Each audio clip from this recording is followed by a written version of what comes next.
How to unblock contacts on Zengi application. Are you guys facing issues to unblock your contact on Zengi app? If that's so, then this video might help you out. Without further ado, let's get started.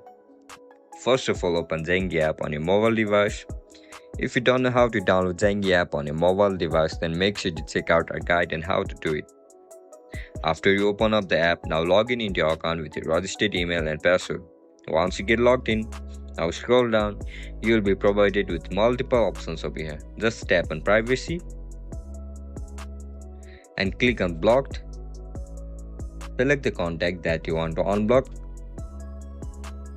and click on unblock. That's it guys, that's how we're gonna unblock someone on Zengi application. It's quite easy, right? If you guys found this video helpful, don't forget to like, share and subscribe to our channel. And if you guys have any issues regarding Zengi app, then make sure to comment down below so that I can help you out. See you in the next one. Bye bye.